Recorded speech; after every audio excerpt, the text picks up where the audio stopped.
Okay, this is recorded on Friday for Monday. I hope you all had a fantastic weekend. I'm sure I did, and, didn't work and all of that stuff, but what can you do? Life stuff. A quick thank you to the T5 peeps.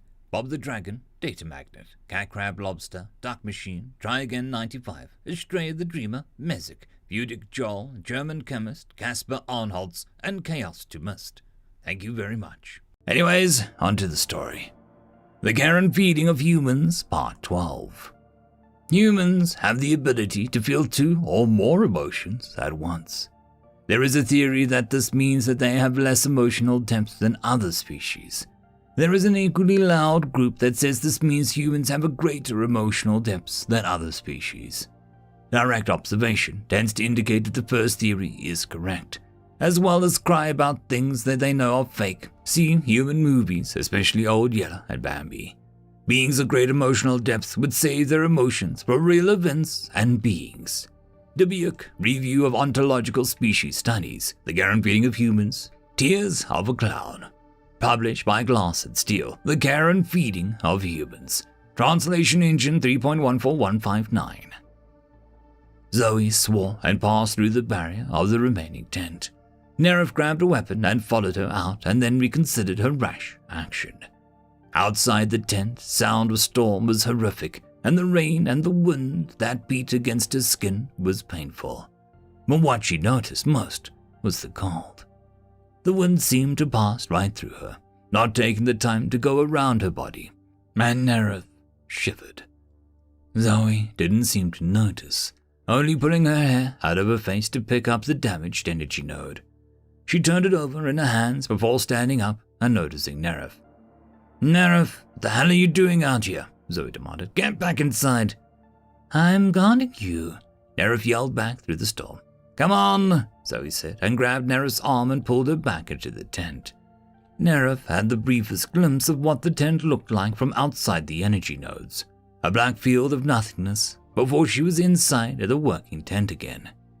She was streaming wet, as was Zoe, but she was also cold. She shivered again and couldn't stop, and her teeth started chattering. The wet didn't bother her. Any Lemniad would welcome a wet. But the cold seemed to be seeping into her very bones. Alan wrapped her in a blanket and ordered Tariff to make a hot drink, while Quirrif helped her sit down on the ground. Tariff brought the drink over quickly, his eyes worried at the feathers fluffed out in concern. Nerif grabbed the mug gratefully and started drinking. It was tea, both hot and sweet, and it seemed to help combat the cold that had gripped her. Quirrif and Tariff huddled around her, trying to help warm her up. "What about Zoe?" Tariff asked when she could talk again. "Is Zoe okay?" She pushed Quirrif out of the way so that she could see what was happening to Zoe. Quirrif and Tariff moved out of the way, and Nerif could see that Zoe seemed fine. Nate and Alan were conferring with Zoe over the damaged energy node. The only concession Zoe had made to the experience was a damp towel that she had evidently used to strip some water from her hair and face. Zoe looked up and saw Nerif watching her and headed over. "Nerif, how are you feeling?" Zoe asked, crouching down next to her. "Fine, better," she corrected herself. "It was just so cold. I never felt anything like that." Zoe shook her head. "Nerif, you hired us for certain skills. You have to let us do our job. Your kind wasn't built for those temperatures. To us, it's not even that cold." Nerif looked down, feathers flat. "But thank you," Zoe said, "for watching my back. Xenos don't always do that.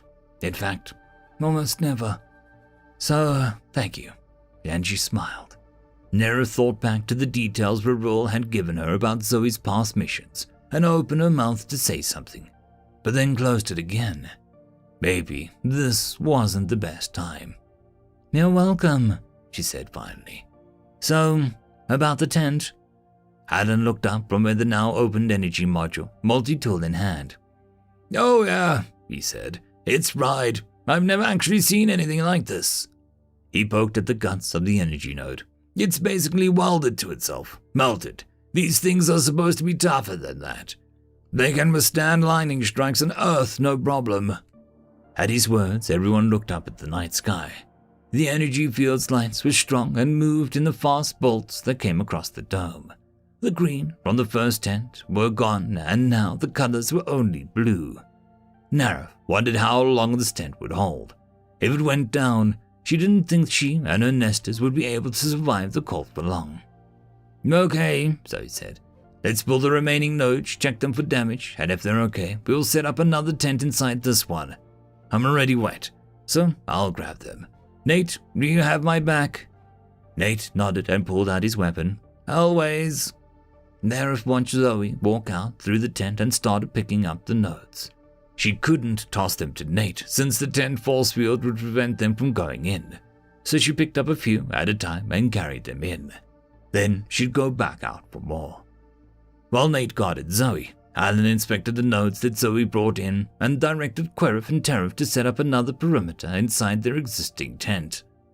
When everyone was done, Alan had pulled 3 nodes from servers, and they had 2 tents up again. The smaller tent had colors of blue and purple. 3 nodes in 1 strike, Zoe said. Yeah, Alan agreed. No one could sleep, with the storm raging like some sort of living monster attacking the tent. Nareth imagined a creature actually attacking them and shivered again. Nareth, do you need more tea? Alan asked, noticing her shiver. No, thank you, she smiled. I'm just scaring myself with the storm. Nate was chewing on a stick of dried fruit concoction that Terif had made as a dessert snack. He paused and gave her a wink. No need to worry with us around. We got you covered. Zoe made an impatient noise but didn't say anything. After a long time, the sky started to lighten up and the storm dipped in intensity and finally died. When the sun finally rose, the raindrops that decorated the trees captured a million rainbows, and Nareth sucked in her breath. What is it? Zoe asked. It's so beautiful, Nareth said. Zoe looked around, seeming to notice it for the first time. Yeah, I guess it is. They packed up their droids and started following the trail left by the now-defunct scout droid. I don't expect we'll find any traces of what damaged the droid after that storm, Zoe said. But we'll see. As they got closer to the spot where the droid's trail died on the map, Zoe motioned everyone to stop. Let's just look around a little before charging in unannounced, she said. This time, the droid that was picked as a scout was only sent a little ways ahead of them. Nate scanned the trees for any large flying creatures. Zoe held her weapon in both hands, and Alan watched the view from the droid's camera. As they approached the fallen droid, nothing startled or ran away. Checking out the treetops revealed no birds, but as they approached the droid, Zoe stopped. Can anyone else hear that? She asked. Nate cocked his head. I can. Alan nodded slowly. Me too. It sounds like... He stopped. Nareth looked at the nesters and then shook their heads. None of them could hear what the humans heard. But as they got a few feet away from the droid, Nareth finally heard it. Is the droid crying? She asked. It's not the droid, Alan said. Hang on. He moved around to the other side of the droid. Oh, poor baby. Don't worry, he crooned. The sound of cries changed as a hiss as Alan moved closer to whatever it was. It's pinned under the droid, he said. Someone help me. Nate moved around and grabbed the huge tree limb from the storm-fallen debris and helped Alan pry the droid up. Alan stood up, his hands full of a small, bedraggled, sandy-colored, fur-covered creature. He looked up at Zoe. It's a kitten, he said, and Zoe groaned. Don't say it, she warned. Alan, do not say it. Look what followed me home, Mom. Can we keep it? He asked. Zoe put her head back in her hands. Well, Querif pointed out, we are supposed to get life form samples, if possible. End of chapter. And that, my friends, concludes this video. I hope that you enjoyed.